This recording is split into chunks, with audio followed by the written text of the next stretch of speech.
Бірінші, екінші концертте кәдімгідей біреулер шоқынып отырды. Ал біз естігенде, қазақтар естігенде бізге сондай жағады ғой, ойбай. Олардың келіп бізге айтатыны, мен кім екенімді білгім келіп кетті дейді. Ой, түріктер бірігейік, түркі. Бақсы сарындары ол өте көнеден келе жатқан дүниелерді адамның арқасын қоздырады. Құрым айтам ғой, күліп, біреумен соғысқым келіп кетті деп. Ол айтады, біз істей алмаған нәрсені сендер істеп жатсыңдар дейді. Мен мына жерде естіп отыруым керек негізі. Бұлардың да магиялық өзінің бір күштері бар да, бұл аспаптардың. Біз кәдімгідей көзімізге жас алып, сондай бір әсерде болып, ол кезде енді ойлаңызшы, 18 жастағы балалар. Осы аспаптарымызды бүкіл әлемге паш етсек екен деген ғана арман болды бізде сол кезде. Мен оны сездім концертте. Мамасының айтатыны, сіздердің музыкаларыңыздың арқасында мен балам көріп кетті дейді. Жоқ, мен сенем сіздерге. Сіздер бақсысыздар, сіздерге бірдеңе деп айтып. Сіздің аспабыңызға қарсы ештеңе айта алмаймын мен. Мақсатқа айтсаң бітті. Біттім, иә, мен ұшық. Дұрыс шекте алмайсыз сосын. Соны айтамын. Елестеп бір нәрсе.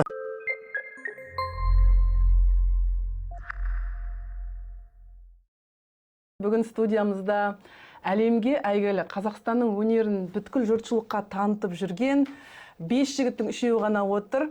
Бұл Тұран этнофольклорлық ансамблінің мүшелері Серік Нұрмолда, Мақсат Медеубек, Бауыржан Бекмұхамбет. Қош келдіңіздер, жігіттер. Және екі жігіт қонақ үйде ұйықтайын деп жатыр. Олар ер жігіт Алиев пен, дұрыс қой, Жанту Дадабаев, иә. Екі жігітті қалдырып кетті. Біздің студиямыз кішкентай болғандықтан тонның келтесі болып тұр. Сондықтан үшеуіңізге де келгендеріңізге көп рахмет. Өйткені ол кісілер мұнда Америкаға осыдан бірнеше күн бұрын ғана келді. Әлі джетлаг, ұйқылары келіп шаршап отыр. Үлкен екі концерт берді. Калифорния штатында, Сан-Франциско қаласында, Аризона штатында, Феникс қаласында. Феникс қаласында ғой? Феникс қаласында, иә. Мен Сан-Францискодағы концертіне бардым.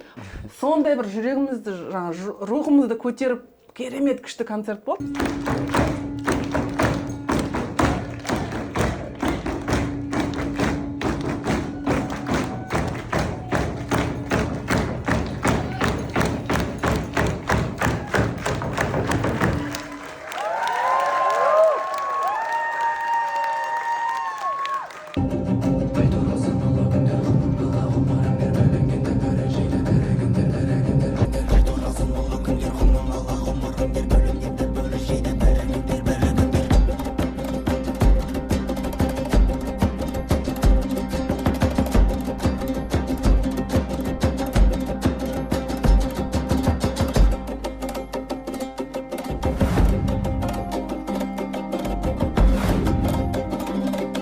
Bölgede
Содан кейін бұл жігіттер Аризонаға барып үлкен концерт беріп, қайтып келіп, самолеттен түсе келе, мен оларды ұстап алып, сүйреп алып келдім осы жерге. Сондықтан сіздер шаршап отырсыздар.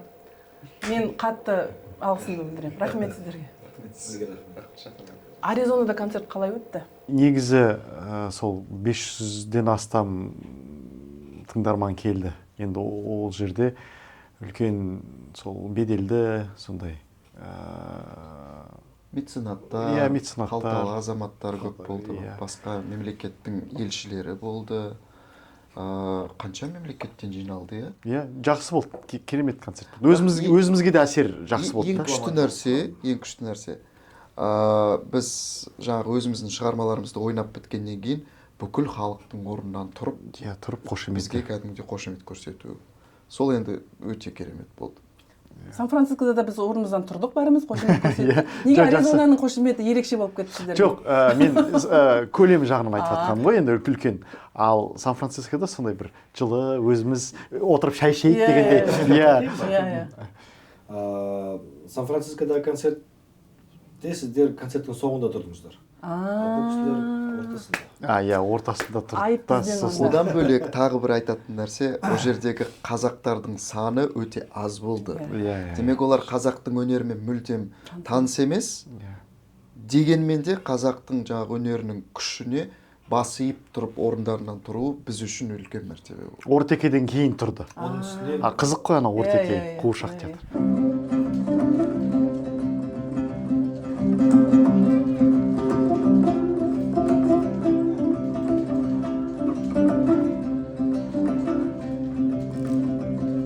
оның үстіне менің өзімнің байқағаным, бұл жақта енді Қазақстанға қатысты көп дүниелер айтылды. Иә. Көп ақпарат берілді. Дипломатиялық құрам болғаннан кейін, сондай саяси тұрғыдағы дүние болғаннан кейін де көп сол жердегі жиналған кісілердің жалпы қошемет тек қана бізге емес, жалпы қазақ еліне деген. Иә, күшті болды. Айта кетейік, бұл жерде Қазақстан Республикасының ақш-тағы елшілігіне үлкен рахмет. Және Сан-Францискодағы консулдыққа, соның ішінде консул Назира Нұртілеуқызы Нұрбаеваға үлкен рахмет. Сол кісі болмаса мен концертке билет әп-сәтте жойылып кетті ғой сіздерді. Келеді дегенде алып кетті. Сосын ол кісі маған өзі бір билет алып берді. Және Хью Холман деген кісі, ол Аризонадағы Қазақстан Республикасының құрметті консулы, амбассадор, елші немесе консулы. Ол мырза америкалық, бірақ Қазақстанды жақсы көреді. Және сол кісінің идеясы ма осы жолы келгендеріңіз? Қазақстан Республикасының Аризона штатындағы құрметті консулы. Иә. Біз негізі Америкаға өте жиі келеміз, негізі.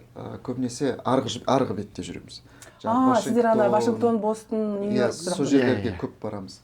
Сол жерлерде көп концерт береміз. Енді бұл жаққа қарай Калифорнияда біз көбінесе Лос-Анджелесте концерт беретінбіз. Енді Сан-Францискоға екінші рет келдік, Аризонаға да екінші рет келіп отырмыз. Бірінші рет Аризонаға келген уақытта осыдан 3 жыл бұрын, 3 жыл бұрын келген кезде ол кісі енді ол кезде де құрметті консул болды. Бірақ ол кісі басқа жақта болды да, Лондонға ма бір жерге ұшып кетті де, сонымен біздің концертке келе алмады.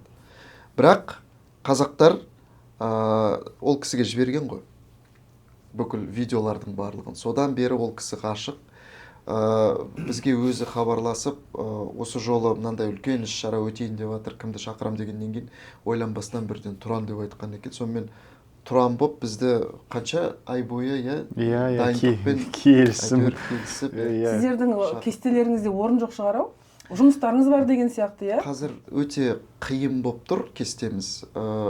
Мына күнде ашқымыз келмейді графигімізді.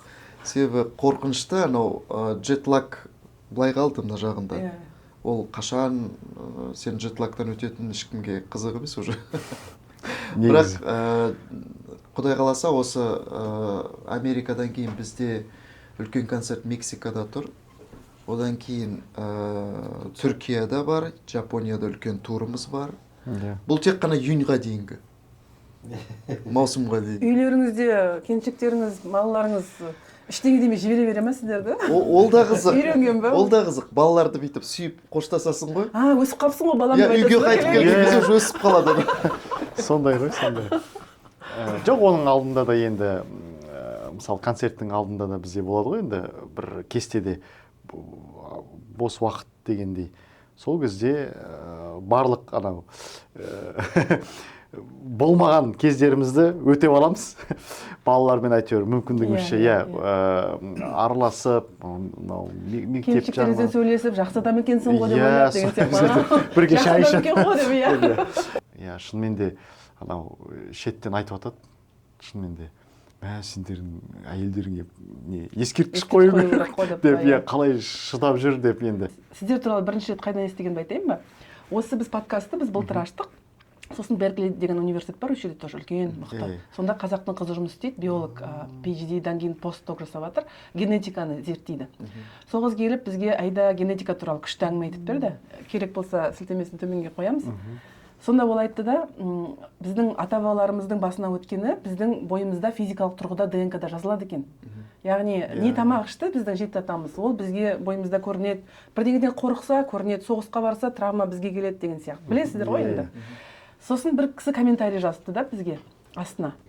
Тұран этнофольклорлық ансамблі Қытайға барған кезде ана немен ойнайтын горловой пенені көмемен ойнайтын ән айтқан кезде сондай бір түркілердің, ғұндардың бір рухы деген атпен шауып келе жатқандай бір сондай музыка болады ғой сіздерде.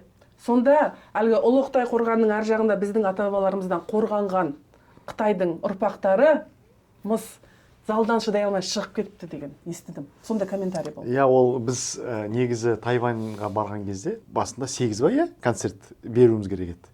8 концерт, оң қосымша тағы да 2 концерт сұратты олар. Бірінші, екінші концертте кәдімгідей біреулер шоқынып отырды, кәдімгідей қорқып отырды, үрей болды. Ол шынымен де солай болды. Өйткені олардың генетикалық несінде сондай бір қорқыныш үрей бар. Енді ғұн несінен қалған ғой енді кезіндегі. Сосын анау ішкі несі үйренді. Тағы 2 концерт сұрады қосымша. Тағы 2 концерт бердік.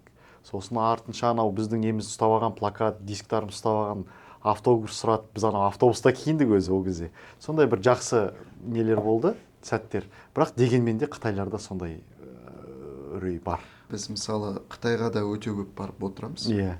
Бізді шақырып отырады. Талай гастрольдік турларды жасаған болатынбыз Қытайға. Бір ескеретін нәрсе, біз Қытайға барған сайын біздің репертуарымыз қандай екендігін олар алдын ала сұрап отырады. Сөздері қандай, мағынасы қандай. Қазірден бастап сондай дүние шықты. Қандай аспап қолданасыздар? Осыны ойнамаңыздар деп айтады ма сонда? Иә, айтады. Қай әнді айтты ойнамаңыздар деп? Қазақ елін. Ертұранды айтты. Қазақ елін де айтты, иә. Қазақ елін алып тастады. Өйткені бұл не ғой, soft power дейді ғой, кәдімгі. Сондай әсер береді. Көрдіңіз ба? Қазақтардың soft power. Иә, жұмсақ күш дейді ғой. Ал жаңағы горловой пенені алып тастауды сұрайды көп жерде. Иә, көмеймен. Сол? Қытай жақтар сұрайды, жаңағы мына орталық Азияда да көптеп сұрап жатады кейбір сәттерде. Ондай көп емес, бірақ сұрайтын кездер бар. Бізді Тайваньға шақырған үлкен профессордың өзі біздің ертұранның мағынасы қандай, көмеймен қайлау жайында, ән айту өнері жайында сұрап, соңында енді әңгіме барысында ашылып өзінің чисто сердечный признание дейді ғой. Жаңағы біздің қанымызда, генімізде сондай бар. Қорқыныш бар. Қорқыныш бар. Иә, көмеймен жаңағы ән айтуды естіген кезде бізде сондай бір үрей пайда болды. Кезінде жаңағы ата-бабаларымыз сол жауларының үрейін туғызу үшін бүкіл барлығы бірге тұрып алып, бірігіп отырып жаңағы көмеймен ән айтқан кезде, анау гүрілдеген кезде даңғырламен даңғырлатқан кезде. Даңғырамен соғады, сонау алыстан келе жатқанның бір белгісі болады да. Қандай қызық. Ал біз естігенде, қазақтар естігенде бізге сондай жағады ғой. Ойбай. Рухым көтеріліп. Біз рухымыз көтеріліп, тағы бір комментарий осы жерге жазып қойғам. Біреу былай деп жазыпты. Түркиядағы сіздердің орындауларыңыздан бір концерттеріңізден кейін бе, былай деп айтқан, ДНК тексеріп керек жоқ. Егер мұны түркше жазған, мен аударып алдым. Егер мұны тыңдап отырып, қаныңыз суып, шашыңыз тік тұрса, сіз 100% түрксіз деп жазып қойған. ДНК тест керек жоқ депті. Ол тек қана түріктің ДНК-сына әсер етпейді. Кімдер айтады? Біз өзіміз эксперимент ретінде біз талай жерде концерт бердік қой. Мысалы, бір-екі жігіттерде айтып кетер, бізде мысалы Францияда концерт болды үлкен. Франциядағы концерттен кейін ол енді европалықтар ғой.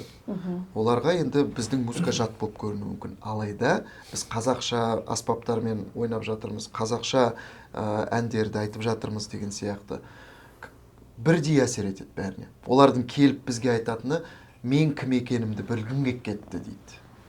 Бір қызығы. Сонда оның жағы түп тамырының кім екендігі оған да қызық болып қалды да біздің музыканың Мен сізге айтайын. рухани жаңғыру ғой былай Түркілер, моңғолдар бәрі олар Еуропаға шейін жетті ғой. Олардың қаны қалды сол жерде. Европалықтар жылады бір рет бір концертте.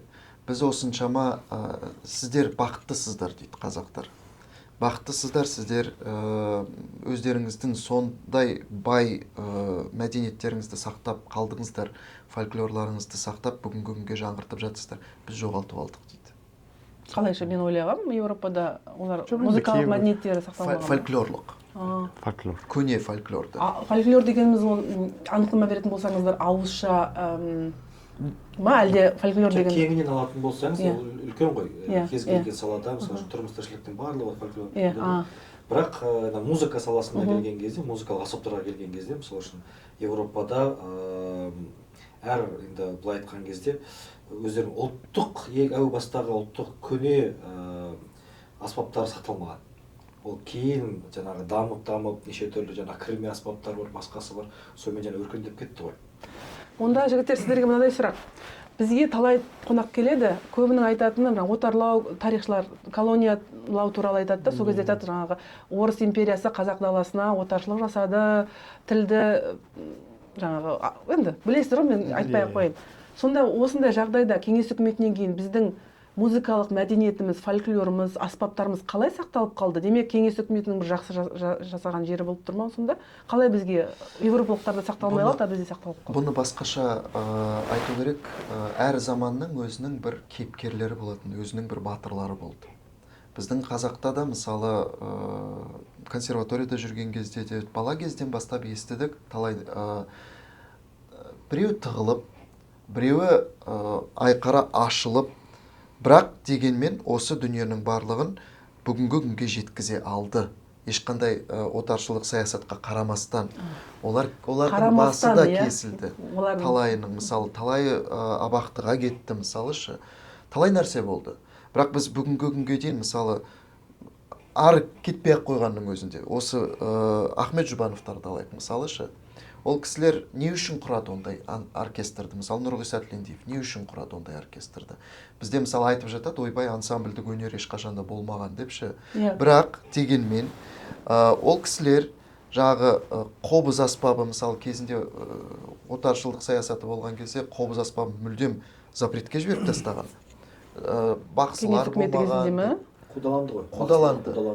Бақсылар туралы күшті сұрағым бар. Жақсы. Қудаланады, мысалы біздің көптеген фольклорлық аспаптарымызды жоққа шығарады, мысалы шы. Соған қарамастан Болат Сарыбаев, мысалы, ол аспаптардың барлығын бүкіл қазақ даласында жинап теріп жүріп, өзінің екі-ақ бөлмелі пәтерінде сақтаған ол дүниелердің барлығын. Демек, әр заманның өзінің бір кейіпкерлері бар. Кәдімгідей осы күнге бізге жеткізіп. Болат Сарыбаев туралы көбірек айтып кетіңіздер. Меніңше көп адам біле бермейтін сияқты. Мен өзімнің ұятыма қарай сіздерге осы сұхбатқа дайындалғанда ғана бір естідім Болат Сарыбаевты. Өйткені сіздер әр сұхбаттарыңызда сол кісінің атын айтасыздар. Біз өйткені Тұран болмаушы еді ол кісілер болмағанда. Енді ғалым Әсия Мұхамбетованың бір керемет мақаласы бар, феномен Болат Сарыбаева деп. Мысалы үшін біз деген қазіргі өзіміздің музыкалық мәдениетімізді Болат Сарыбаевтың еңбегінсіз елестете алмаймыз да. Егер де қазір Болат Сарыбаевты алып тастайтын болсақ, бізде не сасырнай жоқ, не жетеген жоқ. Ойлаңыз. Ұрымалы аспаптар. Иә, ұрымалы қаншама, фольклорлық қаншама аспаптар. Қазір сол кісінің еңбегінің арқасында біздің сіздер білетін бүкіл музыкалық аспаптар бар. Негізінен сол кезде белгілі болған домбыра, қобыз, сыбызғы ғана болды. Оның өзінде қобызды бақсының несі ретінде қудаланды, үйтті-бүйтті, қобызшылар өте аз болды. Бір-екеуі ғана кейін Еркебай Рахмадиев консерваторияға алып келді. Ал сыбызғы олда жоқ. Ауылда бар. Ауылда. Сонда әлгі 19 ғасырдан 18 ғасырдан келе жатқан аспаптар ауылда өздері солай жасайтын болған, тығып отырған. Дұрыс па? Қолданған. Тығып отырған деп айтуға болмайды. Ол жаққа жету қиын ғой. Алматыға жетпейді ғой. Қаладағы адамдардың жетуі қиын о жаққа. Демек, егер сол ауылда қала бергенде ол кісілер, оның барлығы кетіп қалушы еді. Болат Сарыбаевтың тағы да бір кереметі мынау қазақ аспаптарына түркілік көзқараспен қарауы да. Көрдіңіз ба, жетегенді мысалы үшін біздің бауырларымызда түрік халықтарында болған деп үлгі ретінде түркі тілдес халықтардың аспабын алып соның негізінде қайта жаңғыртып жасады. Мысал үшін ол тек мына қазақ халқы деп қарамайды да одан қазаққа дейінгі кезеңдегі ата бабаларымыздың мұрасы деп солардың бәрін жинақтап жаңағы дамытып жетілдіріп, мысалы үшін жетігенді қандай жол керемет жолға қойып кетті. Сасырнайды қараңыз қандай керемет. Ол кісілер демек тек өздері ғана болған жоқ қой. Мына жақта мысалы Болат Сарыбаев кәдімгідей ғылыми тұрғыдан өте үлкен жұмыс жасап кетті де. Мысалы бір кітабы бар. Қазақтың халық музыкалық аспаптары деген. Соның ішіне жасап бүгінгі күнге дейін жаңғыртып кеткен дүниелері бар да, көп аспаптар мысалы кітаптың ішінде қалып қалды. Бірақ қазір мысалы Азамат Бақия деген шеберлер бар, жас шеберлер. Бүкіл Болат атамыздың жасап кеткен нәрселерін жаңғыртты. Бүгін барлық аспаптар түгел осы біздің қолымызда бар деп айта аламыз. Мысалы қазір оның айтуы бойынша, мысалы ананың барлығын көріп отқаннан кейін, ол тек қана мына кітаптан немесе бір жерден естіген дүниелерді, енді бір аспапты жасаудың өзі кәсіби тұрғыда өте қиын. Ол тек қана былай жасай салып соны айтам, үлгі бойынша, сызған бойынша ешкім жасай алмайды ғой, оған практика керек қой. Одан бөлек аспаптың дыбысталуы өте қажетті дүние. Мысалы, қолымызға біздің бір аспап келген кезде оның дыбысы жоқ болуы мүмкін мүлдем. Сол үшін ол дыбысқа жету үшін ол жылдап талай уақыт кетеді оған. Мысалы, бізде қазақта мессернай деген аспап болған. Кәдімгідей қазақтың волынкасы. Ол мысалы кезінде отырар сазы оркестрі бір ғана сол мессернай аспап болған, сол жерде ғана. Содан бері жоқ. И то оның өзі эстониялық па? Иә, сол шетелден келген. Шетелден алып келген. Сонда шотландықтарда болуы мүмкін ондай сол жақтарда. Ал қазір міне дұрыс жолға қойылып, міне қазір пайда болайын деп отыр ол дүние.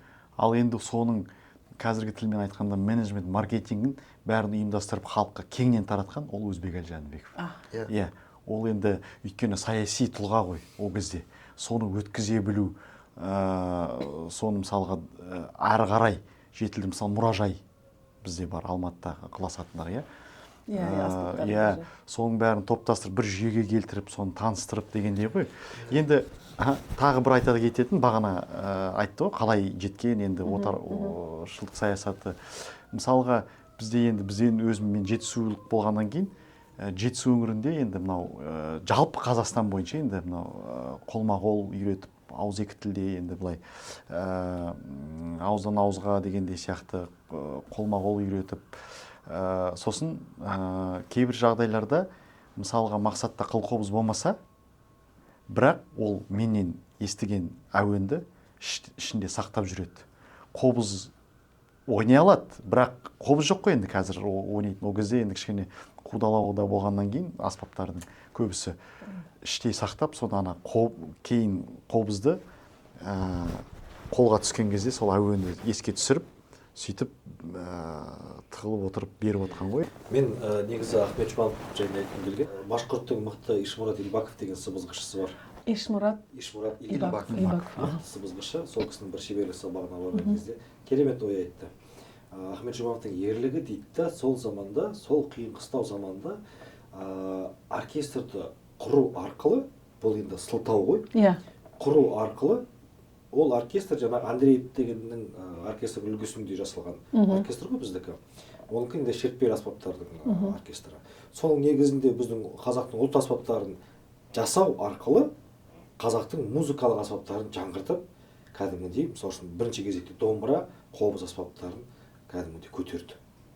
Көрдіңіз, аман алып қалды, сақтап қалды. Ол аман алып қалудың расында да бір себебі болды да.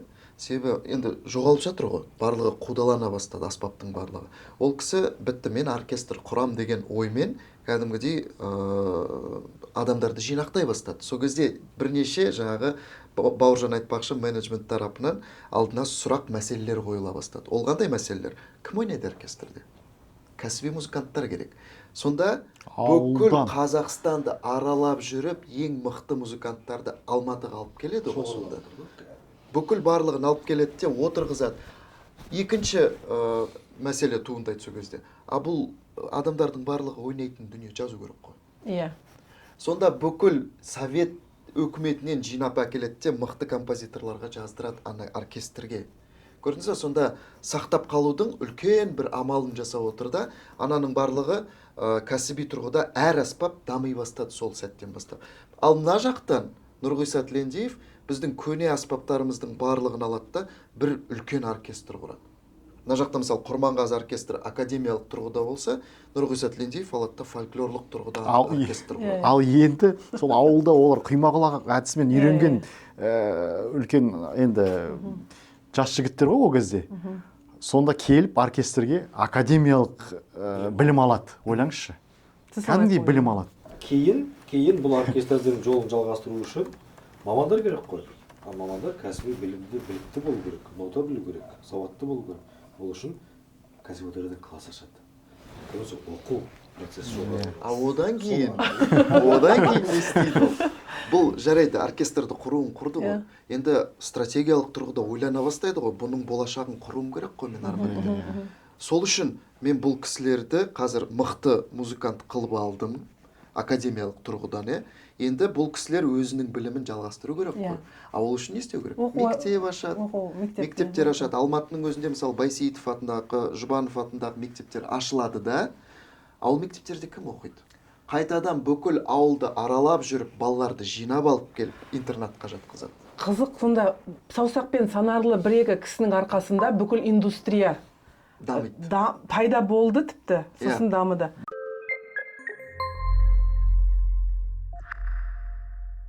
Тұран ансамблінің тек қана қазақтың өнері емес, дәл осы түркі тілдес халықтардың бренді деп брендирование, ол идея кімде? Кімге келді, қайдан келді?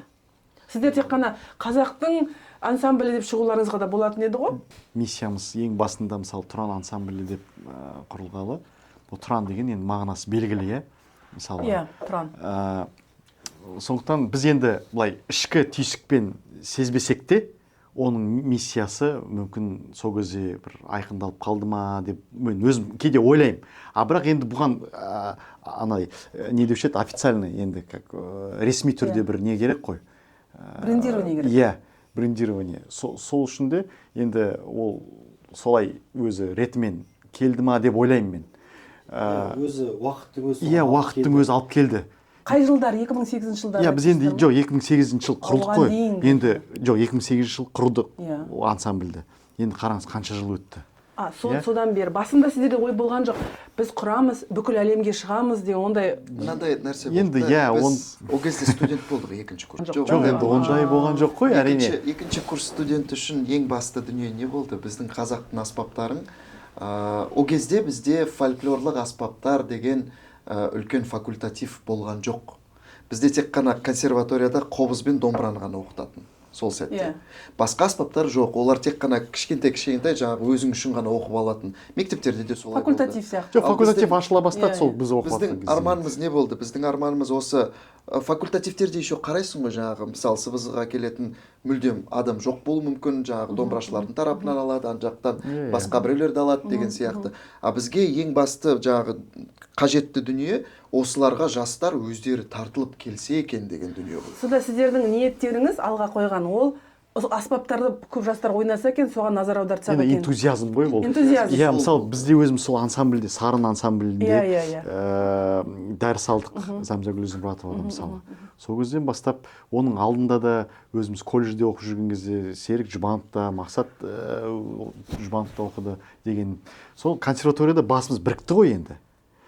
Ол сол міне фольклорға қызығушылықтан. Фольклорлық аспаптарға сүйіспеншіліктен туындады. Қай моментте, қай тұста, қай күні, қай жылы сіздер білдіңіздер, сіз Тұран әлемдік брендке айналғанын? Енді оны білген жоқпыз. Ол кезде бізде тек қана амбиция болды, бізде тек қана жаңағы ішкі әлеует болды тек қана. Бірақ осындай бір жол бір. Бірақ бізде ең басты өзіміздің ішіміздегі сұраныс сол ғой.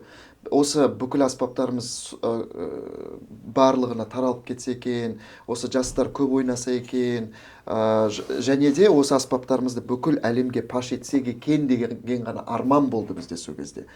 Сол арманымыз 10 жыл өткеннен кейін орындалады. Демек біз жетеміз 10 жылдан кейін. 14-15 жылдары 2014-2013-14 жылдары бізге қатты білінеді.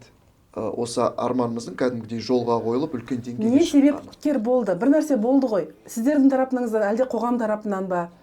Былай ғой, қараңыз, жаңағы 10 шақты жыл өтті ғой. Иә. Иә, ол кезде енді біздің репертуарымыз жаңағы өзіміздің жаңағы қазақ елі, аққу деген сияқты қосбасарымыз бар, басқа да шығармалармен келді. Бірақ сонымен қатар Исраил Сапарбайдың сөзіне жазылған Ертұранымыз да болды да. Сол Ертұраннан басталды деп айтуға бола ма? Ертұраннан басталды деп айтуға болады, себебі Ертұран пайда болғаннан кейін сырттан жаңағы Ертұранның сөзінің жаңағы аудармасын сұрайтындар пайда болды. Біртіндеп Ертұран арқылы жаңағы түрік бауырлар түркі әлеміне ақырындап жаңағы таныла бастады. Интернеттің дамуы әсер етуі мүмкін ба? Өйткені 2013-те пайда болды ғой. Интернет қатты болған жоқ, әлеуметтік желі, YouTube деген де. Міне 13-14 жыл Facebook, Instagram пайда болды. Сіздер мына қазір Кремний алқабының төрінде отырсыздар, осы технологияның арқасында әлемге шығып кеттіңіздер деп айтуға бола ма? Иә, болады. Өйткені мысалға біз енді соны білдік қой, Instagram, Facebook'ты. Сол арқылы кішкене енді контентті насихаттай бастадық өзіміздің. Содан бастап менің ойымша солай ақырын біз таныла бастадық. Бірақ түркі әлемінің бренді болуға бізді кәдімгідей итермелеген бір кісінің сөзі болды. Біз Түркияға барып, ол кезде біз тек қана жаңағы Қазақстанның атынан, жаңағы Қазақстанның бренді ретінде бүкіл жерлерге шығатынбыз. Жаңағы концерттерімізбен. Мемлекетте апарып жүрген шығар ол кезде де? Әлде өздеріңіз Біздің айырмашылығымыз неде? Біздің айырмашылығымыз жаңағы халықаралық ұйымдармен де жұмыс жасаймыз. Солар арқылы жақсы шыға бастадыңыздар. Енді соған шыға бастадық. Бір кезде жаңағы бір профессор бар, Түркияның профессоры. Сол кісі Кайсери қаласында, Сүлейман Айдын деген кісі. Ол кісі бізді шақырып алды да кабинетіне жаңағы отырып сөйлесейік деп. Жақсы, жарайды, сөйлесіп отырмыз. Бір кезде бастады әңгімені. Айтады, сендер қазір үлкен деңгейге шығып кеттіңдер. Біздің сенетін топтарымыз түркі әлемінің сенетін топтары дейді. Өте аз дейді, саусақпен санарлық топ. Оның әр қайсысы жаңағы кәсіби деңгейі көп сұрақ туындатуы мүмкін дейді. Бірақ дегенмен біз түркі әлемі сендерден күтетініміз тек қана Қазақстан емес дейді. Біздің күтетініміз сендердің жасап кеткен бүгінгі күнге дейін істерің дейді. Сендердің арқаларыңда түркі әлемінің жастары біз жасай алмаған дүние, жаңағы мойындарын бұра алмаған нәрсе дейді. Сендер арқылы біз оларды өздерінің тамырларына қарай бұруды бастадық дейді. Сондықтан да ол нәрсе үлкен деңгейге шығу үшін сендердің беттерің бүкіл түркі әлеміне бұрылу керек дейді. Демек сіздер тек қана қазақ тілі емес, бүкіл түркі тілдерінде айтсаңыздар, сол кезде сіздер одан да мықты қыласыздар, қазір түркі әлемін нығайтасыздар деп сол кісі бізге салып жіберді. Музыка мықты күш қой. Музыка арқылы сіздердің істеп жатқандарыңыз ол үлкен дүние дейді. Сосын бір Мерсин қаласында атсыз Явшин Ялмас деген кісі керемет нәрсе айтты да. Ол айтады, біз істей алмаған нәрсені сендер істеп жатсыңдар дейді. Енді олар да бір кішкентай болса да, тамшы болса да, түркі әлемін біріктіру ғой оларға да. Енді саяси тұрғыда. Бұған қазір келеміз. Жаңа бір сөз айтып кеттіңіз, Серік. Біз ұмытып қалған, біздің жастарымызды жақындаттыңыздар деген сияқты. Соған бір мысалдар келтіре аласыздар ма? Мысалы, Түркия болсын, басқа. Өйткені неге Қазақстаннан шықты осындай топ? Неге басқа түркі тілдес елден шыққан жоқ? Бұл жерде ол сәйкестік па? Әлде жаңағы құймақ деп отырсыз ғой? Қазір Қазақстанның әншілері біздің ойымызша, біз мысалы өзімізде бүгінгі күнге дейін әлі күліп жатамыз. Бізді қосқан тағдыр шығар деп. Өйткені біздің ойымызда болған жоқ. Бір жағынан солай ойладық. Тұранды құру деген ойымызда мүлде болған жоқ ешқашанда. Ол бүйтіп консерваторияда басымыз қалай қосылды? Сол сәттен бірінші дос болып кеттіңіздер, жеке дос араласып. Бауыр болып кеттік, содан бастап жаңағы ансамбль құрыла салды. Сол сияқты мен айтқым келгені, жаңағы неге Қазақстаннан шығады? Өйткені Алтай бөктері, түркінің шыққан жері осы болғаннан кейін осы жерден шығу қажет болды.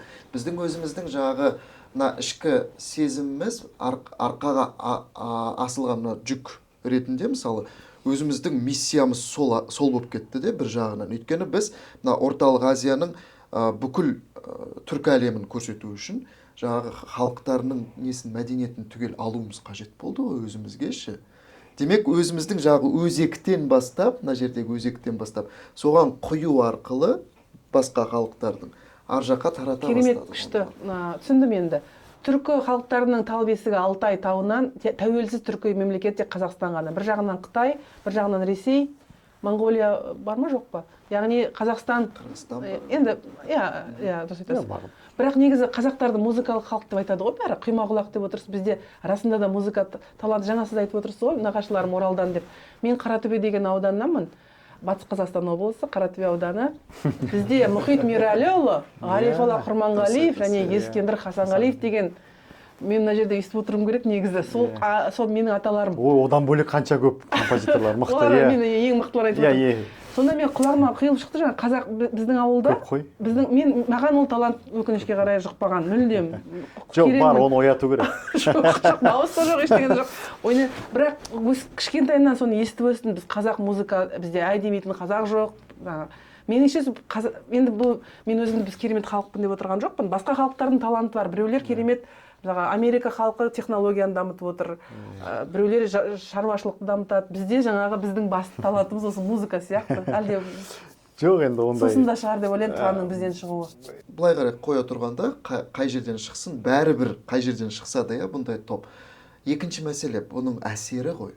Біз мысалы қазірдің өзінде Әзірбайжан, Түркия, жағы түркі әлемінің Қырғызстан болсын, Өзбекстан болсын, Түркменстан, одан бөлек жаңағы басқа мемлекеттердегі адамдардың осы Қазақстаннан домбыра сатып алып, домбыраны үйрене бастағаны. Және де қазақша мен сөйлегім келеді деген бір талпыныстарының оянуы.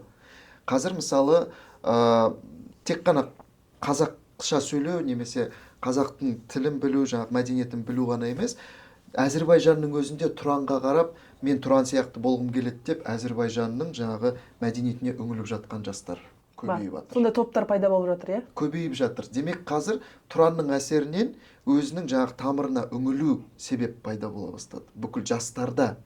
Ешқандай үлкендердің айтуынсыз жастар өздері үңіле бастады оның барлығына. Бұның өзі үлкен бір қозғалыс.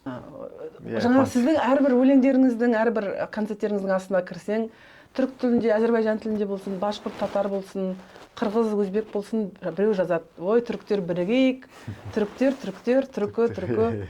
Сол жағынан да бір сіздер бірақ ондай мән мағына қойған жоқсыздар ғой, сіздердің миссияларыңыз ретінде бір саяси тұрғыда бір күшке айналу керек. Ондай саясатқа араласпайсыздар ғой, иә? Сіздердің көзқарастарыңыз қандай? Осы сіздер бір жаңа бірігетін бір Тұранның бір несіне айналған сияқтысыздар да, бір белгісіне. Ол ондай емес. Біздің ең басты қойған бір мәселеміз ол рухани дамыту. Рухани дамыту арқылы жаңағы тамырыңды тану. Ол не деген нәрсе? Мысалы, сен қай жерде тұрсаң да, Америкада мейлі тұр, немесе Марста тұр. Өзіңнің кім екеніңді ұмытпауың керек. Себебі егер сенің астыңда іргетасың болса, сен сол кезде ғана дами аласың. Біздің жаңа альбомымыздың атын тамыр деп қоюымыздың себебі сол өзі. Себебі ағаш тамырсыз өсе алмайды. Тамыр неғұрлым тереңдей берген сайын, оның беретін гүлі де барлығы жарқырай береді, жайнай береді деген сөз. Сен қай тілде сөйлемесең де, қай жерде тұрмасаң да, сенің кім екеніңді сен білуің керек. Одан әрі қазбалап, кәдімгідей сол арқылы сен өзіңнің іргетасыңды, дамуыңды ары қарай сілтей аласың деген мәселе. 100% келісем. Демек, бұл жерде түркі халықтары бірігу деген нәрсе, ойбай, мына туыңды алып алып, бүкіл бәрін басын шап деген нәрсе емес. Бірігу деген нәрсе, мен қазақпын, мен қырғызбын, мен өзбекпін емес. Сен ана түп тамырыңды қазда, қаншалықты бай екеніңді біл. Неғұрлым сен жағы тереңірек қазасың, соғұрлым сенің білімің де барлығы өркендей береді. Сен кәдімгідей дамуға түсесің үлкен деген нәрсе. Біз бүгін мысалы музыкалық музейге бардық. Осы Аризонада, музыкалық музейге бардық. Ан жақта аспаптың, әр аспаптан өзінің былай сызығын қоя аласың да, дамуын көре аласың. Мысалы, мынау менің аспабым, мынау менікі деп айта алмайды ешқайсы. Себебі дәл сол домбыра қырғызда да бар, өзбекте де бар, түбі бір барлық аспаптың. Мысалы, мен сыбызғыда ойнап жатсам, маған башқұрт жазу мүмкін. Неге сен біздің қурайда ойнайсың? сіздерде қурай бізде сыбыс. тереңірек үңілу керек қой. Флейта Европа. Иә, мысалы қараңыз, тереңірек Ол терең үңілу болу керек. керек барлығы. Егер адам терең қазса, ондай сұрақтар туындамайды. Енді ойладым подкаст болғасын бір қитұрқы сұрақ ойлап табу керек дедім де, сосын бір қитұрқы сұрақ ойлап таптым. Соны қояйын, негізі жауабыңыз күшті, мен келісем. Жаңағы Ертұранның бір үзіндісін айтып жіберейік та. Қайта оралсын ұлы күндер, ғұнның ала ғұмырын бер, бөлінгенді бір жейді, бірігіңдер, бірігіңдер. Қайта оралсын ұлы күндер, ғұнның ала ғұмырын бер, бөлінгенді бір жейді, бірігіңдер, бірігіңдер. Қайта оралсын ұлы күндер, ғұнның ала ғұмырын бер, бөлінгенді бір жейді, бірігіңдер, бірігіңдер.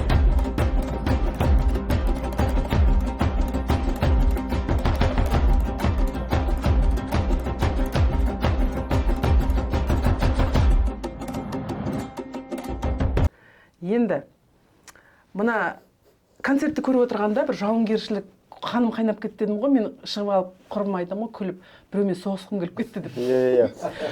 Сондай эффект сіздерде бар ма? Бар, комментарияда жазады, кеше інімді ұрып тастаған, ертасында тек біреу жазып қойған ғой, біз сіздердің сондай эффектілеріңіз бар енді, бұны айт. Мен күліп айтамын да, бірақ мына біз ұлы түрікпіз, түркі тамырымыз тереңге кеткен деп алып, жаңағы қазір орыстар мысалға украиндарға әлгі наши деды воевали, біздің орыстар деп деген сияқты жаман жағы кетіп жатыр ғой. Сол сияқты бізге сондай бір, әрине ешкім сіздердің өнерлеріңізден ондай шығады деп отырған жоқ, бірақ жалпы сол идея бір ақымақ адамдардың басына барып, біз түріктер, біз мықтымыз. Ол мақтанатын нәрсе емес қой, бір жағынан қарасаң. Соғыс деген мақтанатын нәрсе емес. Сол жақ ойлайсыздар ма сондай бір әсер туралы? Жоқ, енді ол біздікі енді тек қана рухани. Тағы да айтамын, бұл әдейі ойлап табылған қитұрқы сұрақ. Жоқ, енді рухани сұраққа біз деп мақсат жауап береді. Жоқ, рухани күш қой, енді рухани күш беру мысалы, иә. Бірақ енді оның арғы эффектіне біз жауапты емеспіз. Неге? Енді мен ойлаймын да, өйткені енді мысалы қараңыз, бір топ бар дейді, ол жарайды Ертұран тыңдайды. Бір андай фанаттар болады ғой, ярый. Олар алады да, ертең найзасын алады да, пышағын алады да, барып Құдай сақтасын. Иә, Құдай сақтасын. Болмайды ғой деп, иә, көрдіңіз бе, ол білімсіздіктің несі. Бірақ музыканың әсері әрине әсер ету бірінші орында. Иә, бірақ көрдіңіз бе, адамның өзіне байланысты. Ол білімсіз болса, онда әрине ол деген соған рухтан күші алады да барып батыстың қыздарына тыңдауға болмайды. Иә, жоқ, мысалға. Біз біреуді ұрып тастаймыз. Иә, жоқ, мысалға деймін де, бірақ оны ақылмен енді былай. Бір рет YouTube-қа кірсек, анау кәдімгі жаман видеоларына сол біздің Ертұранды қойып қойған. Сосын біз енді блогқа бәрін не етіп, алып тастадыңыздар. Иә, сондай нәрселер бар, көрдіңіздер ма? Біздің музыканы саясатқа пайдаланғысы келеді, мысалы көбісі. Біздің музыканы жаңағы Бауыржан айтпақшы, жаңағы әскери дүниелерге пайдаланғысы келеді. Оның барлығына біз тосқауыл қоямыз бүйтіп, бір жағынан. Екінші жағынан мысалы біреулер звондап жатады да, кәдімгідей үлкен әкімшілік тарапынан, ол Қазақстан емес, басқа мемлекет. Әкімшілік тарапынан хабарласады да, біз сіздердің музыкаларыңызды өзіміздің партийный жаңағы гимніміз қыламыз дейді. Иә, мысалы, ойбай Құдай-ау. Бірден жоқ деп айтамыз. Себебі біз саяси дүниелерді жасау үшін жаратылған жоқпыз. Біздікі халықтың жағы, нағыз сіз айтып отқан дүние жағы рухты көтеру деген нәрсе. Клипіміздің өзін қараңыз, бейнебаянды. Мысалы, Досжан Табылдының мынау не болып жатыр деп айтады. Неге көзін жауып тастағансыз? Сөзіңіз аузыңызда бір нәрсе айтайыншы. Мен сіздің клипті қалай түсіндім? Сосын сіздер айтыңыздар, ол рас па жоқ па? Мен адам өзінің ішіндегі жындармен күресі деп түсіндім. Мен солай қабылдадым. Әртүрлі, иә, ол жерде мағына көп. емес, ішкі әркіміздің бойымыздағы жынмен күресу деп. Ол не деген сөз? Біздің өзіміздің ең басты алдыға қойған мақсатымыз бұл клипте көрсету мақсаты. Жаңағы бүгінгі күннің адамы, көзі жабық, қолдарының барлығы тұсауланған. Ол тағы да не әсер? Ол жағы басқа бір мемлекет келіп сен тосқауыл қойып жатқан жоқ, ештеңке мүлдем ол саясаттан отарлап жатқан дүниені көрсетіп жатқан жоқпыз. Ол жаңағы сіз айтып отқандай ішкі дүние. Сен егер көп білсең, сен көресің. Ол жолды ғой. Сен егер білімді болсаң, ішкі жағы руханиятың көтерілсе, сен мынан барлығынан арыласың толықтай деген нәрсе. Демек, ол да біріктіру. Қосайын дегенім, анау біздің музыкалық аспаптарымызда, одан кейін анау біздің бойымыздан шыққан сарындар бар. Олардың ішінде енді ең құдіреттісі, күштісі бұл сөз ғой. Сөз Исраил Сапарбайдың сөзі, атамыздың, сіздің оқығаныңыз. Сол сөздің құдіреті бар. Сөз бар, ырғақ бар, барлығы өте сәйкес келген.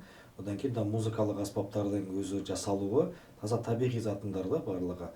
Жаңағы түйенің терісі бар, домбыраны алсаңыз да, қобызды алсаңыз да, олардың үні, мысалы үшін даңғыра, қобыздар, бұл өте көне аспаптар, сакралды, жаңағы бақсылардың құралы болған дегендей. Бұлардың да магиялық өзінің бір күштері бар да, бұл аспаптардың.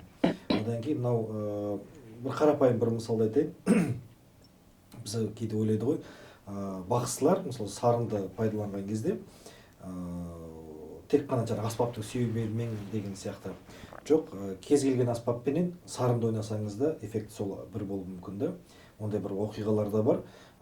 Сарын дегенде сонда нені айтты? Сарын ол бақсылардың айтатын сарыны. Сарынау деген бар. Сарын ол инструменталды да. Ана әуен деп айтайықшы, сарын музыка ғой. Бала кезден естіп өскен ана қобыздағы сарынды. Енді қобызға тыйым салынғаннан кейін қойып кеткен, жаңағы бақсы жаңағы ем-доммен айналысып кеткен, жаңағы шөппен емдеу деген сияқты. Бірақ естіде қалады. Ана бала кішкентай бала кезінен тыңдап өскен. Өскеннен кейін жаңағы әзілдеп, жаңағы сарынды домбырамен тартады ғой.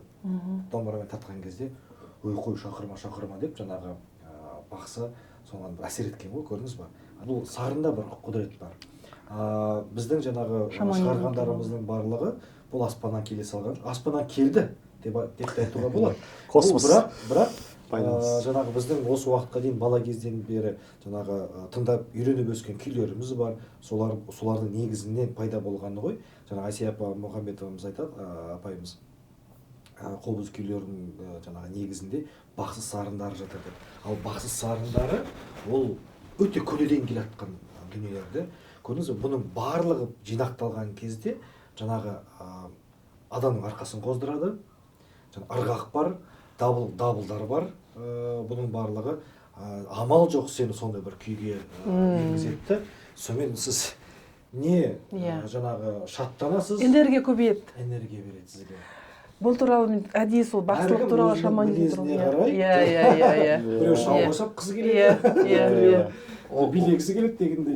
Бұған қоса кететін нәрсе, тағы да сіз Ертұран туралы айттыңыз ғой, мысалы. Біздің Ертұран көне ритмдардан бөлек, көне ырғақтардан бөлек, көне сарынға да құрылған деп айтып отқанның тағы бір себебі, біз көне құлақ күй келтіруді де пайдаландық бұл жақта. Түсіндіріп бердіңіз, көне құлақ күйі. Теріс бұрау. Қазір етіп пайдаланып. Жағы бертін келе дамыған күйлер, олар көбінесе жағы кварталық бұрауда деп айтады. Оң бұрау дейміз ғой. Оң бұрауда. Ал теріс бұрау деген нәрсе, бұл жағы көбінесе үстіңгі шекті тиіспейді. Ол бурдон ретінде жағы тек қана бір дыбысты шығарып бірақ өте маңызды нәрсе айтып отырсыз, бір дыбысты шығарып отырады. Демек, мелодияның барлығы мына тек қана осы үстіңгі шекте ғана ойналып жатады деген. Ертұран толықтай көне осы стройға құралған. Бір күш бар сол әуенде. Жаңа сіздер түсіндіріп бердіңіздер, бірақ күшті түсіндіріп бердіңіздер. Бақсылық, шаманизм. Болды ма сіздердің практикаларыңызда, сіздің музыкаларыңыздың біреуді емдегені немесе бір? Болды. Соны айтып беріңіздер. Өйткені дұрыс айтып отырсыздар, дыбыс ол вибрация. Қазір ғылым дамып келе жатыр, мен оған өзім сенемін. Барлығымыз энергиядан тұрамыз, вибрация, сондықтан бізге әсер етеді деген сияқты. Сіздердің қолдарыңызда бір үлкен күш бар. Соны бір нақты мысалдар болса айтып кетесіздер ме? Түркияда бір Саид Эфе деген жігіт бар. Қазір жігіт, енді кезінде ол кішкентай кезінде жағы қанша туылғаннан бастап тыңдап жатыр Тұранды. Туылған кезде әке-шешесін жақсы көреді сіздерді? Жоқ, ол кезде олар білмейді де Тұран туралы. Туылған кезде зағип болып туылған ғой. Көзі көрмеген? Көзі көрмейді ана болған. Содан жағы әке-шешесі енді ол баланың несін сақтап қалу үшін көздерін бірден ота жасатқан ғой, көздеріне. Содан отасы бірнеше ота алған деп айтты бізге. Содан аяқталғаннан кейін жағы қатты ауырған ғой. бала жылай берген қайта жылай береді. мазасы ғой енді көрмейді ата анасы жаңағы не дәрісін береді, барлығын обезболивающий дейді ма, соның бәрін береді. Ана бала қоймай тоқтамай жылай береді дейді қайта енді ауырғаннан кейін. Бір кезде теледидардан жаңағы Тұранның музыкасы шыққан ғой. Ана бала бірден қоя қойған. Содан әке-шешесі сол күннен бастап дейді Тұранның музыкасы 24 сағат ана біздің үйде естіліп тұрады дейді. Өйткені ана бала сол музыканы естісе ғана тып-тыныш жатады дейді. Содан ана баланың жаңағы құлағына сіңе берген, оның барлығы көзі қазір көреді, көзілдіріксіз жүреді қазір ол бала. Және де қазір бүкіл қазақтың аспаптарында ойнай алады. Домбыраны керемет тартады қазір. Жақында клип түсірді ол өзі. 23 жылы Сіздер танисыздар да оны жақсы да? Анкарада кездестік. 23 жылы Түркияға турне жасаған кезде Анкарада кездестік ол баламен. Сахнаға шығып бізбен бірге ойнады. Ол бала мамасының айтатыны, сіздердің музыкаларыңыздың арқасында менің балам көріп кетті дейді. Махаббат артқан, жаңағы домбыра үйретсін, маған домбыра алып бер деп, қайдан алып береміз деп жүрген кезде гитара үйренген, домбыраға жақын, кейін қолына домбыра алып, қазір қолында домбырасы бар. Тастамайды домбырасын. Тастамайды, көзі де көреді. Сұмдық қой. Машалла дейміз ба? Иә, сондай нәрселер бар да. Иә, бізде жаңағы Ертұран енді өзіңіз білесіз қалай әсер етеді. Бірақ бізде репертуарымызда 50-ден астам шығарма бар. Оның әрқайсысы жаңағы белгілі бір оқиғаға, белгілі бір жаңағы кейіпкерге арналған. Әр шығарманың өзінің мазмұны бар, нақтыланған. Және де әр шығарманың өзінің адамға деген әсері бар. Біз мысалы кейбір концерттерде отырған уақытта ана шығарманың атын да не туралы екенін де айтпаймыз. Адамдар бүйтіп ойланып қалады да, неге айтпай отыр деп. Біз айтамыз, өздеріңіз айтып бересіздер бізге.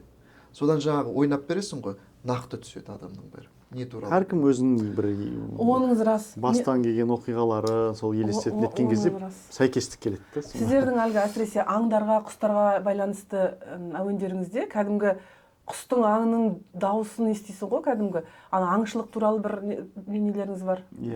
Сонда да кәдімгі менің көзіме кәдімгі ана аңға кетіп жатқан адамды кәдімгі керемет күшті, мықты. Мына бақсылық жаңа туралы жақсы айттыңыз, Мақсат. Сіздің өзіңіз қобызды ойнағанда бір бойыңызды бір күш, тылсым күш билейтінін сезесіз бе? Мүмкін сіз айтуға ұялып жүрген шығар, сондай бір бақсылық бір оянған сияқты. Әлде енді біз кәсіби тұрғыда бала кезден тәрбиелендік қой. Сіздер бойды өздеріңіз ұстап тұруларыңыз керек, берілу болмай ма? Музыкалық аспап ретінде көзқарасымыз қалыптасқанда, бірақ кейін мына сахнаға шыққан кезде бір сахнаның алдында, шығардың алдында бір қысады бір нәрсе. Бір нәрсе қысады. Кейін сахнаға шыққаннан кейін мен қысам ол. Мүлде бір жаңадан туылғандай бір мүлден басқаша бір күйде боласың да, жеңілдейсің деген сияқты. Мүмкін бұл басқа да өнерпаздарда бар шығар, мүмкін жаңағы қобалжуды жеңіп ойнап қобалжу. Қобалжу емес. Ол басқа нәрсе. Мен сізге тағы да бір нәрсе айтайын. Қобызды мен бір бақсылар жайында бір кітап көп оқыдым да, нарқобызды бір зерттейін деп жүрген кезде. Сол жерде жазылған көрінеді екен. Көп ойлаған, ізденіп жаңағы жүрген адамдардың көзіне көрінеді екен. Бұл дүние маған да көрінді. Мен әкем айттым, әке осындай нәрсе болып жатыр деп ше. Түнде ұйықтаған кезде, жүрген кезде, жаңағы жай жатқан кезде көз алдыңа бір нәрселер елестейді. Көріп қаламын деген сияқты. Мән берме деді, бұған музыкалық аспап ретінде жақындама, шақырма, жаңағы. Әйтпесе бала кезде сәл бір апайларымыз бар, осы бақсылыққа жақын, қобызбенен трансқа кіреді, маған сол қызық болды. Апай, айтыңызшы, бұл қалай андай деп. Сол кісі айтады, сол кісінің айтқан нәрсесін мен дайындық барысында істеуге тырысамын да. Көрдіңіз ба? Солай мен кішкене өзіме шақырып алдым ба деп қорқам. Бұл дүние бар, жоққа шығуға. Сіз барғыңыз келмейді о жаққа, иә? Мен барғым келмейді. Себебі әкемнің сөзі бар. Бұны жаңағы орта қазіргі заманда түсінбей қалу мүмкін. Депші, егерде мен ол ойларыммен бөлісетін болсам, мен сол үшін бір біздің қазіргі таным түйсігіміздегі жат кішкене жат демей қояйын. Енді ұмытылып кеткен дүниелерді мен қазір айтатын болсам, қазіргі қоғам, қазіргі адам түсінбей қалуы да мүмкін да. көрдіңіз ба?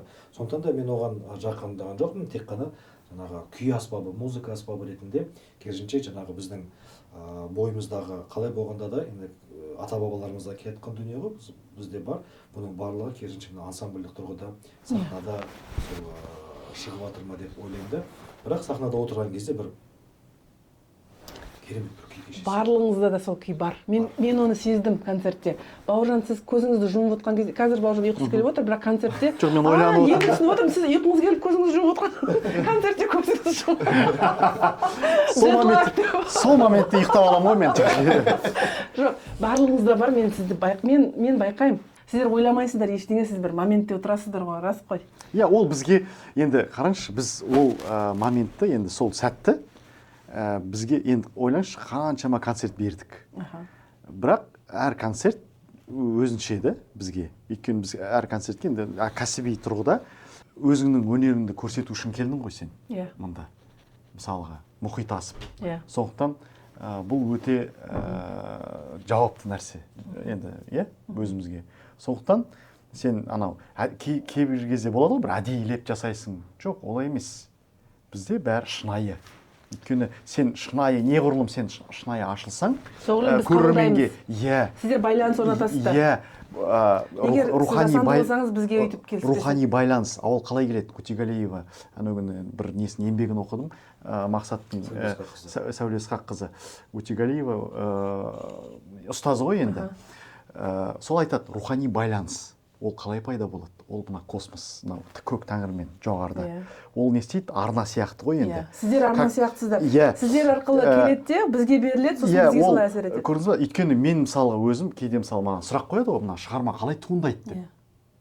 Или мысалы күйді қалай шығарасыз дейді. Сіз көп күйлердің композиторысыз. Иә, мысалы маған айтады, күй қалай шығарасың дейді да, мен оны түсіндіре алмаймын. Мен соның бір ретін өзім бүйтіп ойлаймын да, соны жазып аламын, қалай мен ол күй, қалай әуен маған. Иә, мен мысалға бір шабыт аламын бір нәрседен. Бір әуен келеді маған. Мақсат айтады ғой, мысалы мен жатып аламын, менше түрлі анау нелер келеді маған. Маған кәдімгі жоқ, енді күлеміз.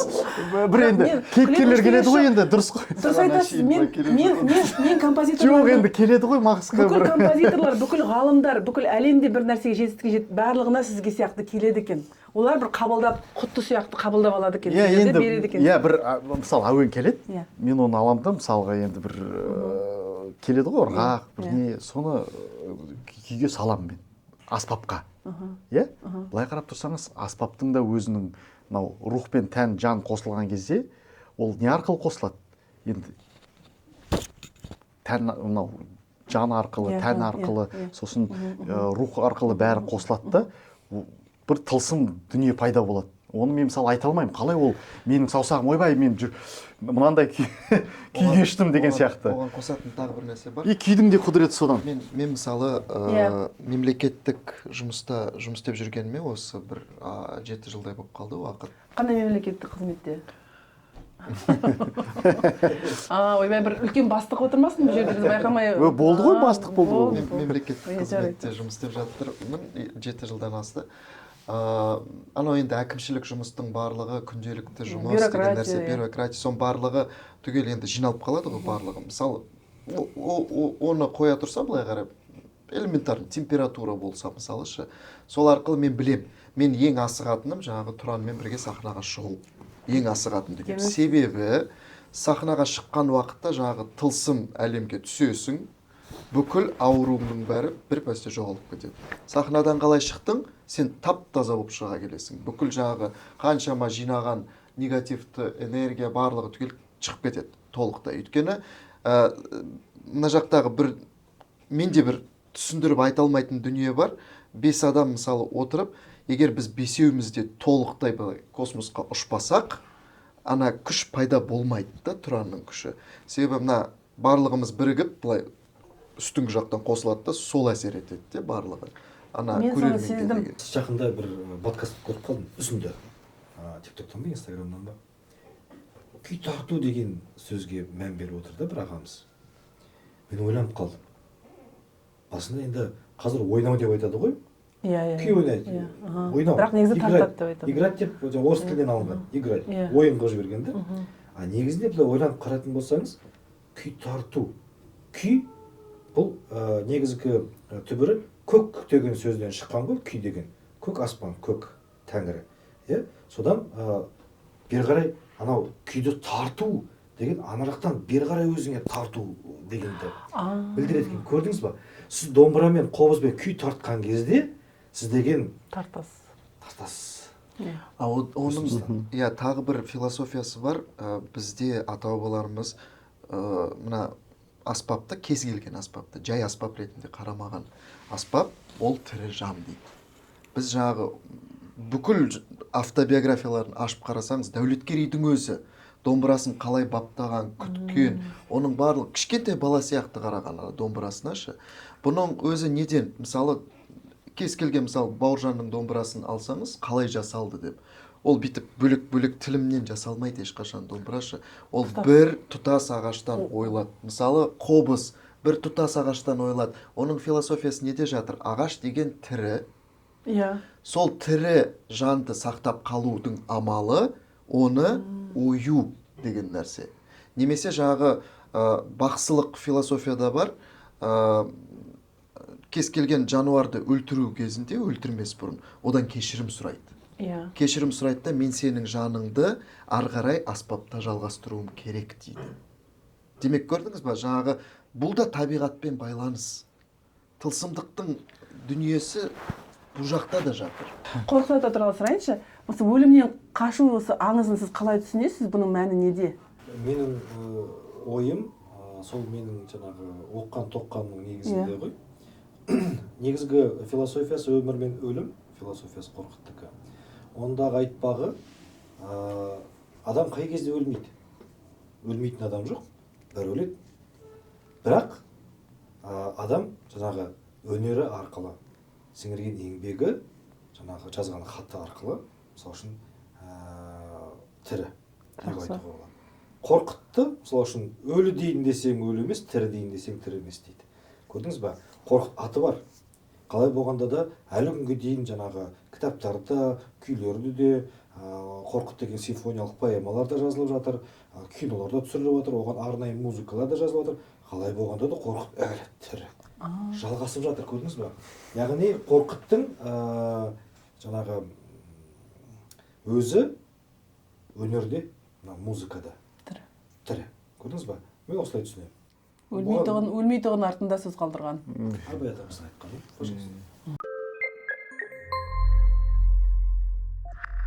Киім дизайнның авторлары туралы өздеріңіз жасайсыздар ма? Оны кімдер жасайды? Киімдеріңіз қандай керемет? Ең алғашқында біз айтып отырмын ғой, сол тарихи деректерге сүйене отырып, біз мысалы мынандай болу керек, бірақ стилистикасы кішкене аспаптарды ойнаған кезде енді стилистикасын бізге кішкене орындаушылыққа ыңғайлы болу мақсатында дизайнерлер көмектеседі. Бірақ сіздер идеясы сіздердікі, да? Алғашқы немізді, костюмдерімізді сол Елена Аушахметова деген Алматыда тұрады. Сол мықты костюмдеріңіз. Соны жасаған ең бірінші. Иығымызда жаңағы терілер. Сол алғашқы дизайн өзімізден болды. Сыз басын өзіміз жасадық. Одан кейін тігіншіге бердік Еленаға. Елена оны уже бақты бізге. Сол тарихи деректерге. деректерге. Сіздер тақия шапан емес, сіздер ана жақтағы түркілердің, ғұндардың, бір сақтардың бір элементтері бар. Оны біз сол неден алдық қой, сол кітапханада отырып, анау тарихи бір нелерге, деректерге. Соның өзі де қатты визуалды образ әсер етеді біздің қабылдауымызға. Аспаптарыңыз туралы сіздерде 60-тан шақты, 60 түрлі аспап бар, иә? Америкаға қаншасын алып келдіңіздер осы жолы? 30-ға жуық. Бір 30-ға жуық аспапты әуежайдан, кеденнен қалай өткізесіздер? Оны қымбат па алып тасып жүру, соны сұрайын деген. Енді 30-ға жуық дегенде жаңағы ортекесі бәріміз. Кішкентай дейсіздер ғой. Үрлемелі аспаптар бар, бәрін қосқан кезде. Бірақ үлкен әлгі нелеріңіз бар. Оны қосымша жол жүкке кетеді. Оны қосымша аламыз, сосын мысалы хат жазамыз әуе компанияларына. Сөйтіп өткіземіз енді. Қымбат емес пе аспаптарды ұстап жүру? Көбінесе біз Turkish Airlines'пен ұшамыз. Реклама деп қояйық. себебі олар бізді жақсы таниды. Сосын көп анандай нетпейді да, мазаңды алмайды да. Жақсы, жақсы. Ал кейбір жерлерде енді кішкене қиналамыз. Рейске байланысты. Қазақстанда авиакомпаниялар өте қиын. Ойбай. Біз именно Болмайды Қазақстан деп тұрып бойынша ала ма? ұшып жүрген кезде ойбай, вот Енді сол ана кезде ол қиын костерлар боламыз. кішкене қиындау, бірақ Флайерстан ба? Флайерстан деген. Ал бірақ енді Қандарыңыз ше ма? Эйр Астанамыз жақсы. Ең қымбат аспаптарыңыз қанша тұрады? Ол қай аспап? ой, енді ең қымбат деген кезде Бізде бағасы барлық қанша? аспап қымбат. Барлығы. Білемін, қымбат, құны қымбат, бірақ материалдық жағынан бір ең бір сондай. Менің аспабым құны жоқ. Жақсы. Менің аспабымда құны жоқ. Жарайды, жақсы. Жарайды, жақсы. Жоқ, мен сенемін сіздерге. Сіздер бақсысыздар, сіздерге бірдеңе деп айтып. Сіздің аспабыңызға қарсы ештеңе айта алмаймын мен. мақсатқа айтсаң бітті. Біттім, иә, мен ұшық. Дұрыс ұйықтай алмайсыз сосын. Соны айтамын. Елестеп бір нәрсе. Мақсат төбемізде тұрмасын дейді.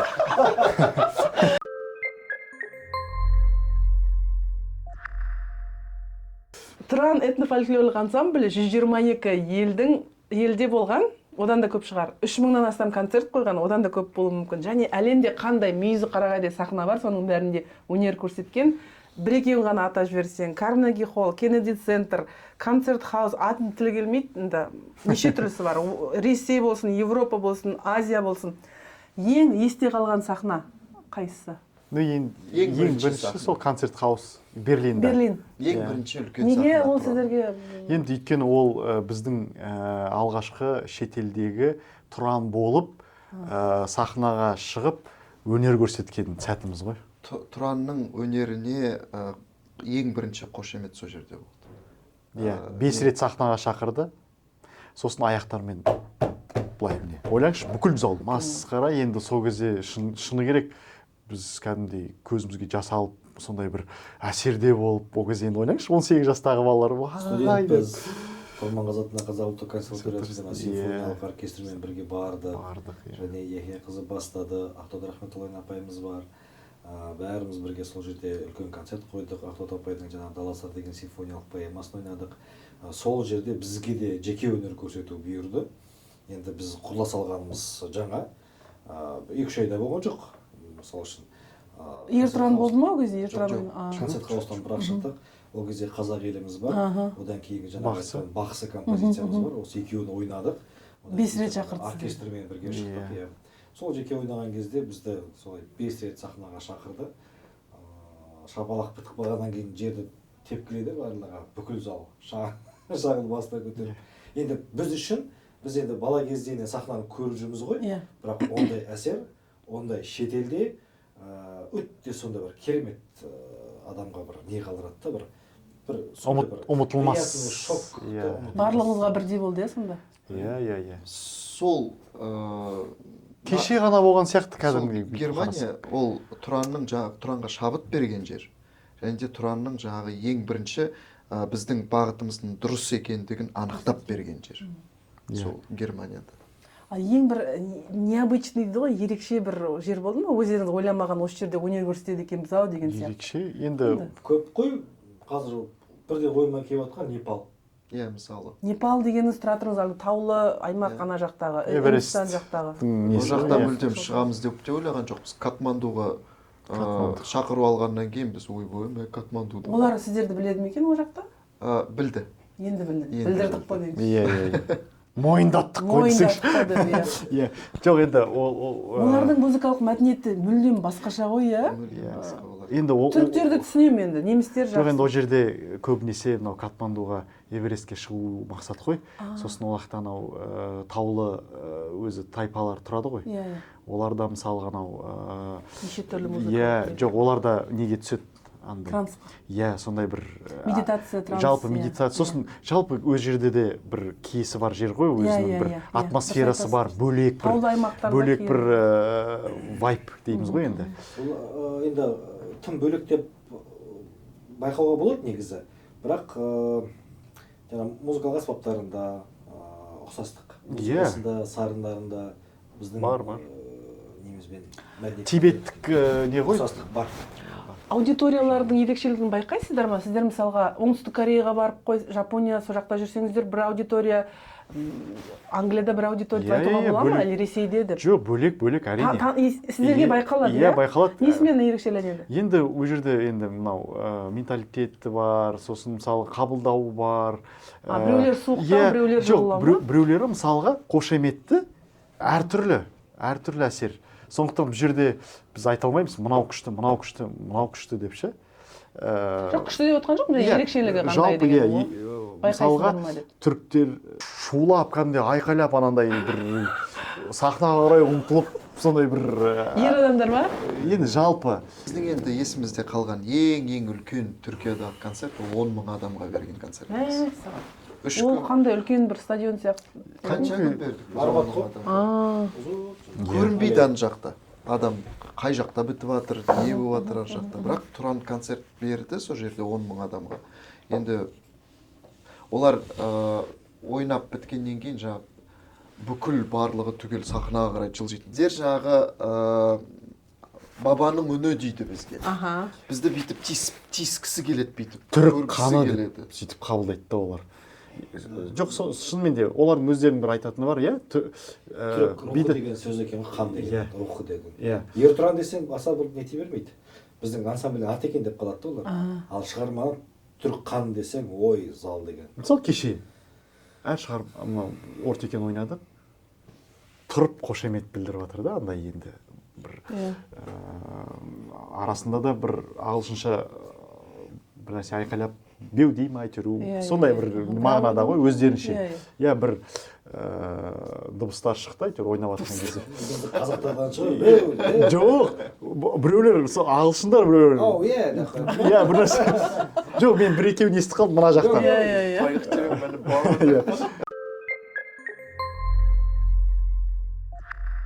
Соңғы жылдары Қазақстанда қазақтың ұлттық идентикасына деген қызығушылық пайда болып, қазақтың жастары тілді үйрене бастап, киім киіп, сіз сияқты тақия киіп, қыздар жаңа әшекей тағып деген сияқты бір бұрыла бастадық, иә? Соның ішіне сіздердің бір музыканың бір алған үлесі бар екені түсінікті ғой. Байқайсыздар ма сіздер өздеріңіз осы музыканы бүкіл тұтас халыққа осылай жағынан, тек қана музыкалық аспаптар жаңғырту жағынан емес, жалпы қазақ идентикасы, мен қазақ осындай екенмін деген бір ойдың әкелуіне? Ол бағанағы айтқан нәрсе ғой, егер тамырыңа қарай үңіле берсең, сен дамуың, көзің одан ары ашық бола береді деген. Ол сен ол тек қана аспапты үйренуден ғана емес, ол сен киінгің келеді солай. Сен кітап оқығың келеді. Сен талай нәрсені білгің келеді. Демек сен сон барлығын түгел өзіңе сіңіргің келіп отырады. Идентика деген жақсы. Біз мысалы Тұранның ең алғашқы концерттерінде адамдарына европалық үлгіде киініп келетін әркеші. Уақыт өте келе бір біздің өзіміздің дәл сол аудитория басқаша киінуді бастады. Демек дайын келеді. Концертімізге арнайы киініп келеді. Кеше америкалықтар, шапан киген америкалықтарды көрдім. Сосын бір қара нәсілді қызды көрдім, құлағында күшті қазақтың точно сұраған жоқпын, бірақ мен танимын ғой енді. Сізге деген құрмет қой, керемет қой. Иә, мысалы қараңызшы, киім мысалы, сіздерге енді кішкене ұқсай ма деп. Жоқ, енді қараңыз, бұл кезінде біздің ата-бабаларымыз киді ғой, таңбасы, иә, киді мысалға, иә. Тура осы. Бірақ енді сізде қазір креативный бір дизайнмен, иә. Сол мен алдында студенттерімді неге апардым, өнер музейіне, мұражайына. Бізде жаңадан креативный индустрия деген ашылды ғой енді. Мен айтам, креатив, сендер ана жақтан іздемеңдер, міне креатив. Бірақ осыны қалай пайдалану керек? Қалай бұны халыққа сендер ұсына аласыңдар? Мәселе сода. Киім жақсы идентиканың бір бөлігі. Иә. Бір сөзбен айтып кетіңіздер. Қазіргі современный дейміз ғой, қазіргі заманғы қазақ деген кім? Қазақ жасы кім? Қандай қазіргі? Мінезін айтасыз ба, қабілеттерін айтасыз ба, бір суреттеп бере аласыздар ма? Қазақ кім қазір? Қазақ қазір білімге құштар жастар. Олар өсіп келе жатыр кәдімгідей. Ол көрінеді көзге. Иә, білімді, салиқалы, саналы, сондай өзінің мынау генетикалық түп тамырын ұмытпаған. Иә. Мысалы, мына идентика деп жатырсыз ғой. Заманауи тұрғыда бұл идентиканы киіп, бүгінгі таңда біздің өзіміздің жаңағы мақтан тұтатын киіміміз деген сияқты үлкен деңгейге шығару, ол жақсы. Келесі қадам, сенің киіп жатқан жағы киіміңдегі әр оюдың философиялық ойы дұрыс па, сен соны дұрыс пайдаландың ба осы киімге деген нәрсеге біліммен келсек, ол келесі саты, иә? Ол келесі саты, ол үңіледі деген сөз оның бәрін. Меніңше киім сырт көрініс дұрыс қой, әдемі ғой. Меніңше қазақ ол өзінің жаңағы салт дәстүрін жақсы білетін, ата бабасынан келе жатқан үлкен мұраларды сақтай білетін, тарихын жақсы білетін, салт дәстүрі дінін сақтаған, мәдениетін сақтаған, тілін сақтаған адам, мысалы үшін өзінің бір белгілі бір ұлттың, мысалы біздің неде, мысалда, мысалы үшін қазақ деп толық айтуға болады да. Бірақ мен айтайыншы, тағы да сол қазақиландыру ғой енді. Иә. Мысалға. Енді сен оны, ой, сен мәңгүртсің, сен анаусың, мынаусың демей, менің ойымша, біз енді мынау социум дейміз ғой, қоғамда, біз енді түрлі, мысалға, неге барамыз, иә, мысалы, кафеге барамыз, анда-мұнда барамыз, магазиндерге барамыз, түрлі. Сол кезде сауда-саттық жерлеріне барамыз, ойындарына. Менің ойымша, мен ойлаймын да, қазақи дүниелерді көп пайдалануымыз керек. Ол әсіресе музыканы. Неге? Өйткені музыка ол бәрібір мынау күнде бере берсеңіз, күнде тыңдай берсеңіз, оның мынау ішкі түйсігі, мынау генетикалық коды бәрібір оянады. Шыны керек. Оны мысалы кез келген бізге керек жоқ ол шетелдің музыкасы. Ол білмеймін. Оның әсері ондай не емес. Бірақ осындай дәстүрлі музыканы қойып қойса, кішкентай дыбысын басып қойып, бірақ бәрібір ол әсер етеді да.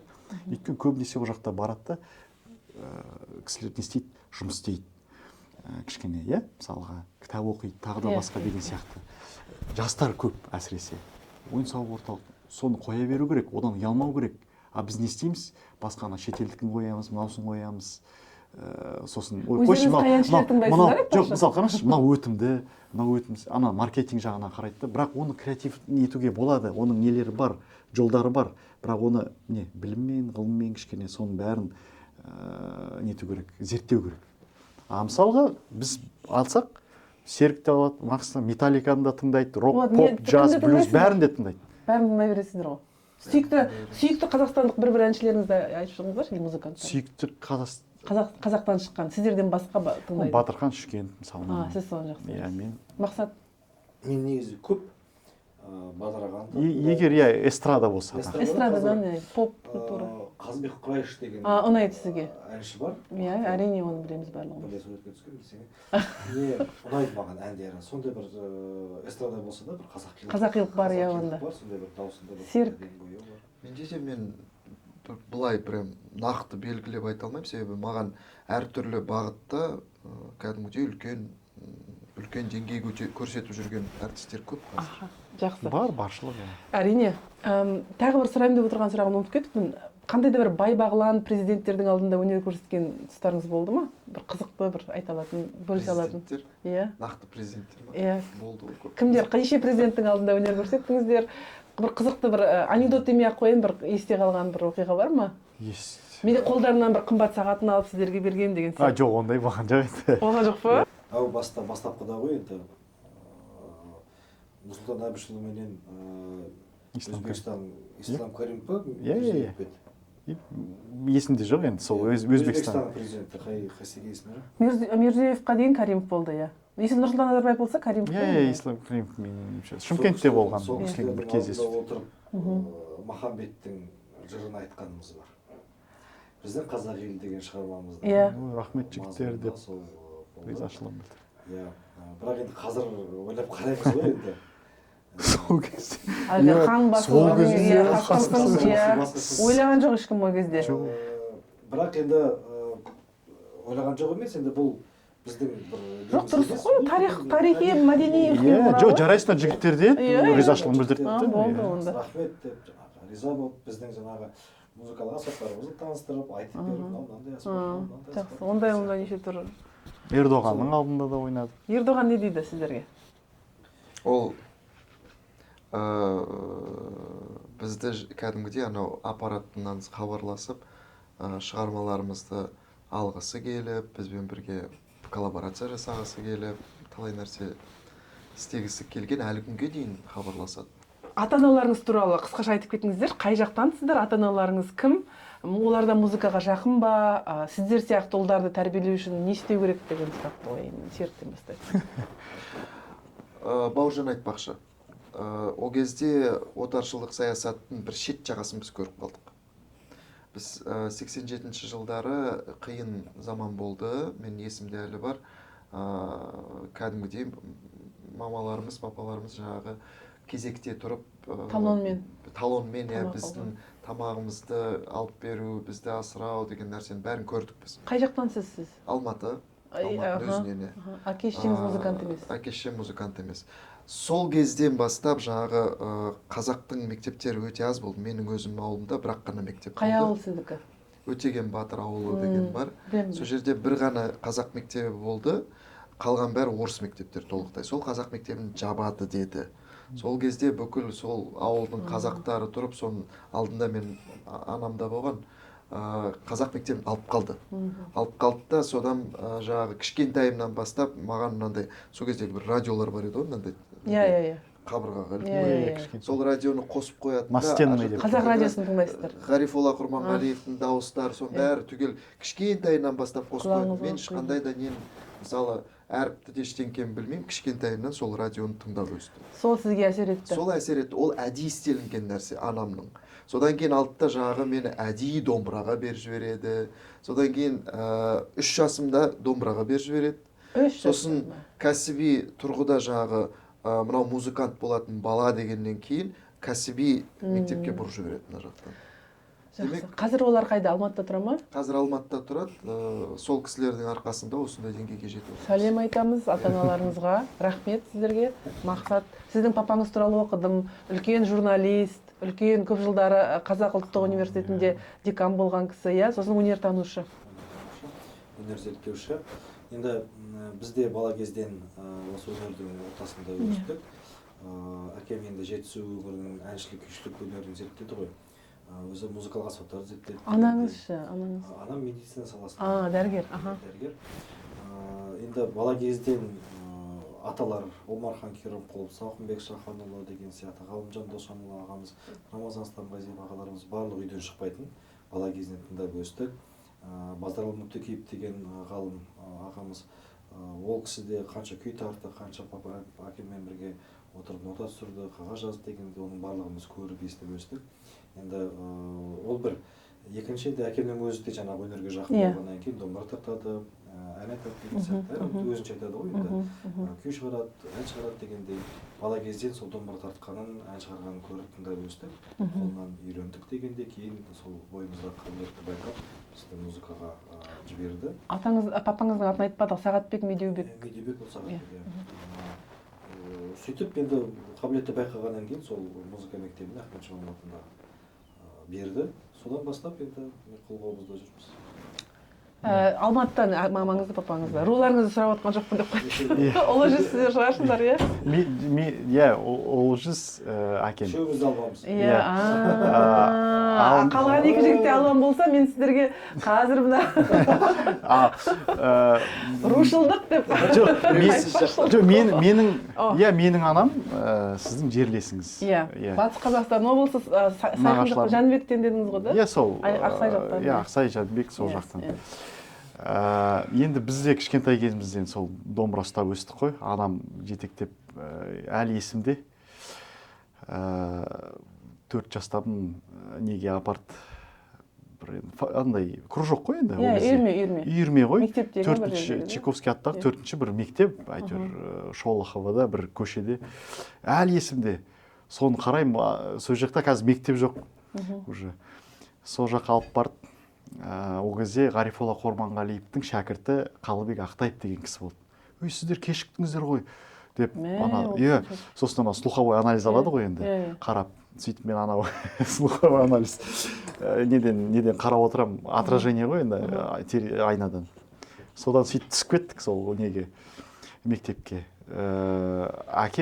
Әкемде бір мақала шыққан, ол кісі пулеметчик болған. Военный, иә әскери. әскери ғой енді Мамандығы. не деуші еді милицияда қызмет Қарулы жас- күштерде. иә қызмет жасаған ғой енді сөйтіп альбомды ақтарып отырып енді кейін есейіп ержеттік қой қарап отырсам бір статьяда мақалада жазылып тұр Дүйсен Бекмұхамбет, Дүйсен Сәрсенбаев, он там играет на домбре. Әкеме қарап қойған, сіз домбыра ойнайсыз ба дейді. Сонда білмейсіз. Жоқ, жазып қойған дейді. Сол кезде енді ана кішкене не ғой, әсірелеп, кішкене бір өнер жағын көрсетеді, бірақ күшті әнші енді. Сіздің Дауысы бар. ата-бабаларыңызда бір күйшілер бар Иә, әкемнің нағашыларында.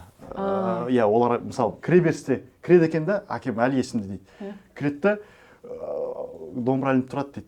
Соны тартып отырып төрге шығып кетеді дейді.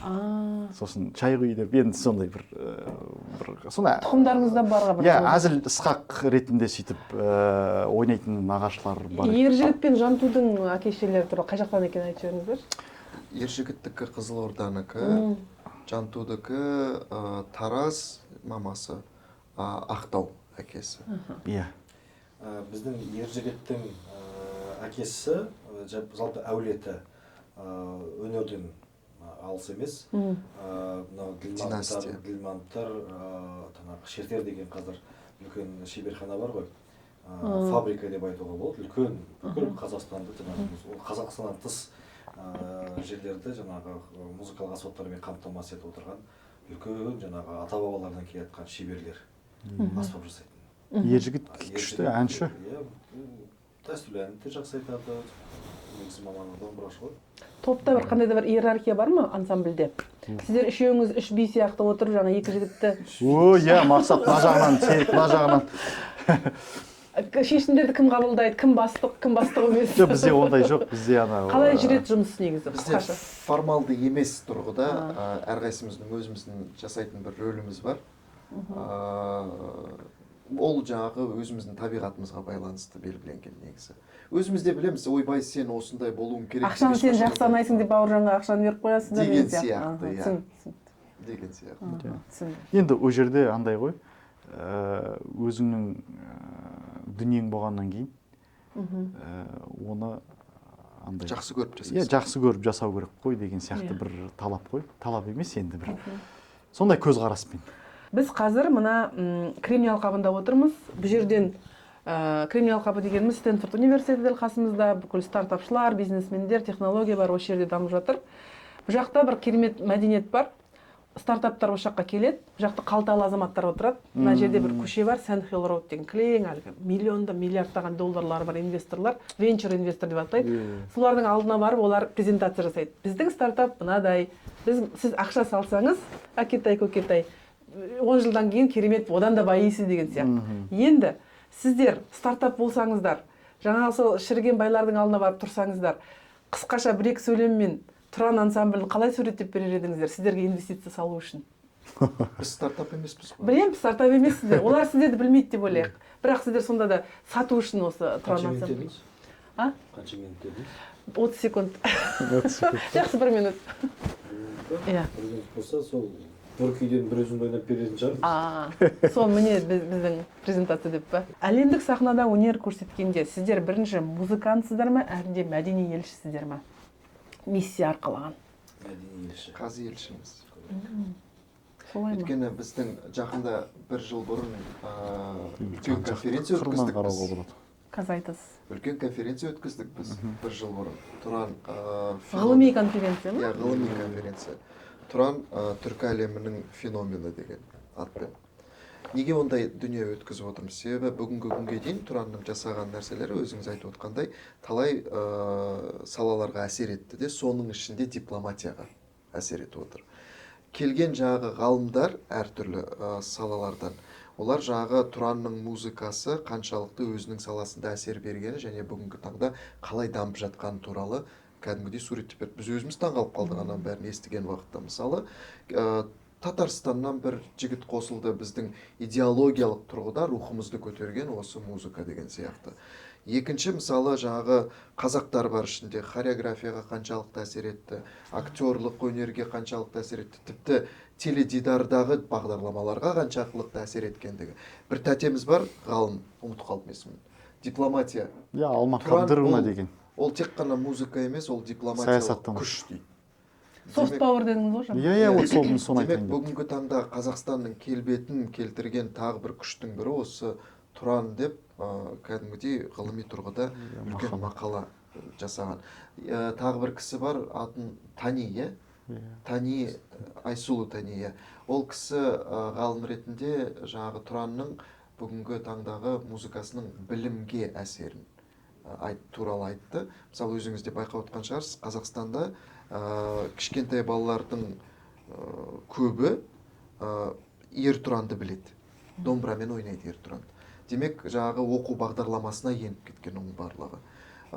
Соны айта келе, жаңағы Айсулу Тани бүгінгі таңда Тұранның музыкасының осы кішкентай балалардың оқу бағдарламасына әсерін айтып берді. Аспап музыкалық аспаптарға деген қызығушылығын арттырудағы үлкен рөл. сосын кейбір неде кітаптарда кәдімгі оқу бағдарламасында ортекені келтіріп біздің музыканы қойып сондай бір нелер жүйеге енгізілген Осы неде бар. Филадельфияда Меган Ренсиер деген ғалым кісі бар, қазір ғалым бір жерде сабақ береді ол кісі.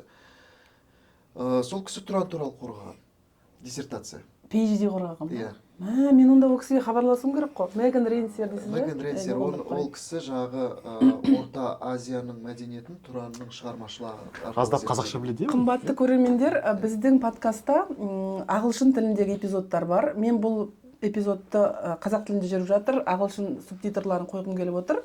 Яғни Тұранның мыңдаған ағылшын тілді көрермендерді тыңдасын деген. Сондықтан егер сіз ағылшын тілді болсаңыздар, онда мына жерде тағы сілтеме қалдырам. Ағылшын тіліндегі эпизодтарымызға да назар аударыңыздар. Сіз музыкант, сіз жаңа келіспеймін дедіңіз да, Мақсат пен Серік біз мәдени елшімізден сіз айттыңыз. жоқ мәдени елші ол қай жағынан қай қырынан қарасаң деген ғой енді Екеуінің біреуін таңдау керек сізге мысалға. келісемін, Онда иә. келісесіз. Мысалы үшін Евротур жасадық Тұранның 15 жылдағы қарсаңында. Сол Парижде концерт бердік. Концерттен кейін сол жаңағы консул жігіттер ғой.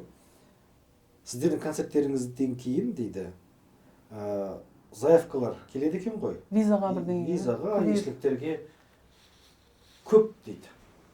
иә Өйткені Ұсыныстар, қызығушылық Қазақстанға деген күрт артты дейді. кеше концертте мына жерде визуалды оформление күшті болды. Сіздің дыбыс режиссер туралы да айтып кетейік. Арман деген аға Мұқаш, туралы. иә. Иә. Қазақстандағы ең мықты дыбыс режиссері осы Тұран ансамблінде. Арман ағаға да үлкен рахмет. Күшті видеоларыңыз, монтаж, ән мен әрбір әуеннің иіріміне қойылған кадрларды монтаждау керемет күшті дыбыс. жасалған. Графика, анимация, костюмдеріңіз. Енді барлығы мына жерде прямо жұмырлы шыққан дүние, керемет сондай барлығы. Күшті береді. Қазір мен сіздерге бірнеше сұрақ қоямын. Бір сөзбен жауап бересіздер. Сіздерді азаптап, әлі азаптап жатырмын. Барлық қазақ тыңдауы тиіс бір күй. Білуі керек бір күй. менің киім түсі Жақсы, сіздің қай күйіңіз? мен кез келген жақсы, Мақсат. өзімнің шығарған Күй болсыншы, күй тыңдасын. Сіз өте дипломат екенсіз. Айналдырып жауап бере саласыз әйтеуір. Мен де сөйтіп жауап бергім келіп отыр. Өйткені күйді тыңдау өзі бір өнер негізі. бірақ егер бөліп жара алмайсың. қандай күй десең Қобыздың күйлерін көбірек тыңдасын. Иә, әркім өзі көрпені әркім өзіне тартып отыр. Келіспеймін. Екінші сұрақ. Тұран міндетті түрде өнер көрсетуі керек бір қала болса, әлі көрсетпеген. Ол қай қала? андай Фиджи бір сондай Иә, Гавайи. Гавайи сол О, жаққа жақсы, күшті. Мақсат. Австралияда болған жоқпыз, Италияда болған жоқпыз. сосын Италия меніңше жоқ сіздер сосын күшті. тағы бір айтайын мен Макстың орайсына салайын ба Ол кісіден сұраңыз онда. Монреаль ма Торонто ма Канада да? білмеймін мен өзім барғым келіп жүр қатты сол жерде меніңше ол жақта да жергілікті халықтар бар, оларға күшті кетеді. иә мен или Аляска ма сондай жерге жоқ шын айтамын Неғыласын Аляска. ой шын айтамын То бір Гавайға, то Аляскаға сіз екі жақ определитесь. былай ғой бекіл моточкада моточка дейді Менің ойымша географияны ашудан былай Иә. кеңейтуден гөрі одан да осы мысалы Талдықорған Нью-Йорктағы кавен қалай да Madison Square Garden. Madison Square сол жерде немесе бір үлкен стадионда бір концерт берген. Кеше ғана соны айтқан мен. Хью. Өйткені ол жақта Madison Square. кәдімгідей көп адам келеді, көп жерге жайылады. Керемет. Сол Димаш сияқты. өнер көрсеткен Мэдисон Или Сиднейдағы анау иә атын ұмытып қалдым. Дүркіреп тұрған аты жерге. Тірі немесе тарихта өтіп кеткен кез келген музыкантпен коллаборация жасауға болатын болса, ол кім? Бір ғана есім. қобызшы болғаннан кейін өзімнен енді бұрыннан қиялмен келетін нәрсе ғой. Қорқыт, иә. Егер қорқыт болып жатса, қорқытатамызға Қарсы емеспін екі сұрағым бар енді менде. Қандай сұрақтар? Жоқ, ол таза личный нәрсе. Енді таза кәсіби тұрғыда осы қобыздың кәсіби бағытта қалыптастырып кеткен деп айтуға болады. Дәулет Мақтыбаев пен Жаппас Қаламбаев деген екі қобыздың екі шегі болып қалған аталарымыз бар. Сол кісілермен коллаборация жасасам күшті болады. Жақсы. Мен аталарыммен кездескім келеді. Сол Ахмет Жұбанов, сол Болат Сарыбаев. Сол кісілер жанымызда аз болса, мен ойымша талай дүниеге жетер еді. Мына қарасаңыз енді Болат Сарыбаевтың тірі болатындай жөні бар еді. Нұрғиса Тілендиев. Қазір қай жылы кетті? 90-ға таяп қалатындай. Көп жерге жетер. Қиын сұрақ айта алмаймын нақты. Қойыңызшы енді бір сұрақ, бір кісіні айтыңызшы енді. Білмеймін, мен енді өзім жетісулық болғаннан кейін, мүмкін Қожеке аталарымызбен ба, бір сондай бір кездескім келеді. Және соңғы бір сөзбен суреттейтін сұрағым, ұлттық кодты бір сөзбен суреттеңіз. Ұлттық код сізше не? Қазақтың ұлттық коды? Күй. Мақсат. Дәстүр. Тамыр. Біз қазақта мынадай не бар әлгі, дәстүр бар. Шапан сыйлайды келген адамдарға.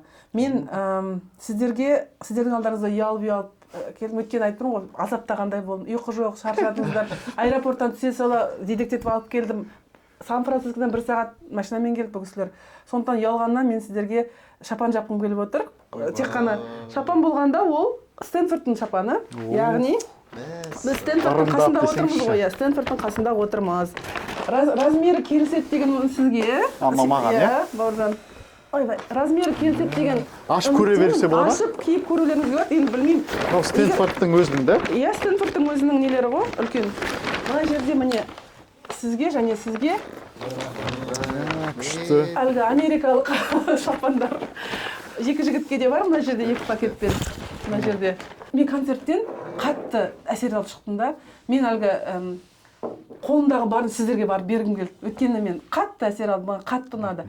Сондықтан сәл де болса бір ырымдап сіздерге бір естеріңізде болсын деп Стэнфордтың шапанын жауып жатырмын. Тек қана өрлей беріңіздер, тіл көзден аман болыңыздар, отбасыларыңыз аман болсын. Біз сіздермен мақтанамыз. Және біздің подкаст үшін бұл үлкен құрмет. Рахмет. Көп рахмет сіздерге шақырдыңыз.